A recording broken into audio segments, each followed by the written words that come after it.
আজ থেকে 10-15 বছর আগে পর্যন্ত উত্তরপ্রদেশ গুন্ডাদের রাজত্ব ছিল।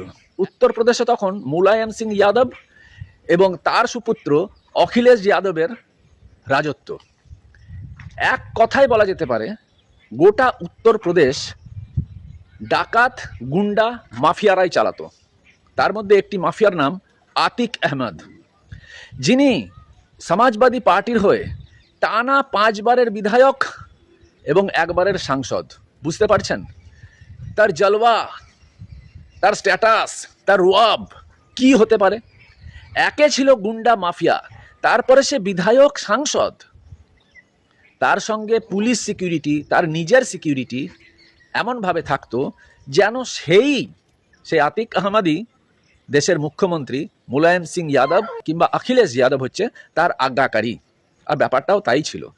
অলিখিত মুখ্যমন্ত্রী ওই আতিক আহমদই ছিল। 100টার ওপর ক্রিমিনাল কেস।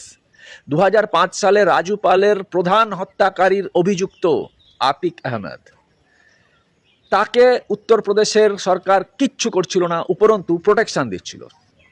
উত্তরপ্রদেশে সরকার চেঞ্জ হওয়ার পরে যোগী সরকার যখন এলো, বিজেপি সরকার যখন এলো, তখন থেকেই আতিক আহমদ বুঝতে পেরেছিল তার কাউন্টডাউন শুরু হয়ে গেছে। তার প্রথমে জেল হয়, তাকে জেলে ভরা হয়, কিন্তু জেল থেকে সে বেলে আবার বেরিয়ে যায়। আবার তাকে আর একটা কেসে যাবজ্জীবন জেল দেয়া হয়। আতিক আহমদ যখন জেলে, সে জেল থেকেই তার সাম্রাজ্য চালাচ্ছিল। তার বড় ছেলে আসাদ আহমদ এবং তার ভাই আবান আহমদ। আসাদ আহমদকে 2023 সালের 13 এপ্রিল উত্তরপ্রদেশের পুলিশ এনকাউন্টার করে দেয়। খতম, the end, tata good bye.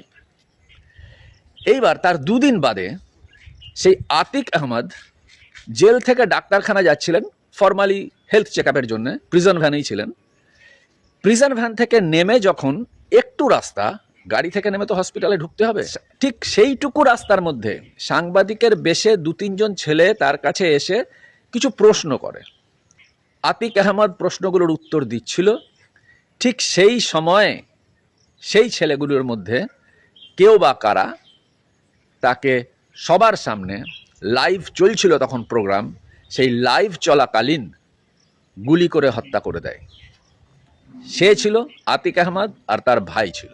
গতকাল ঝাঁসিতে তার অবশিষ্ট পুত্র আবান আহমদ, সেও রোড অ্যাক্সিডেন্টে মারা গেছে। এই রোড অ্যাক্সিডেন্টটা কি কাকতালীয়, নাকি উত্তরপ্রদেশ থেকে চিরতরে গুন্ডারাজ মাফিয়ারাজকে সরিয়ে দেওয়াই উত্তরপ্রদেশের বর্তমান কর্ণধার যোগী আদিত্যনাথের মূল উদ্দেশ্য? যাক, যেটা হয়েছে ভালোর জন্যই হয়েছে। যত জঞ্জাল, যত আরশোলা, যত সমাজের কীট সমাজ থেকে দূরীভূত হবে, ততই সমাজের মঙ্গল। কি বলেন? রাম রাম, বন্দে মাতরম, ভারত মাতা কি জয়, জয় ভবানী।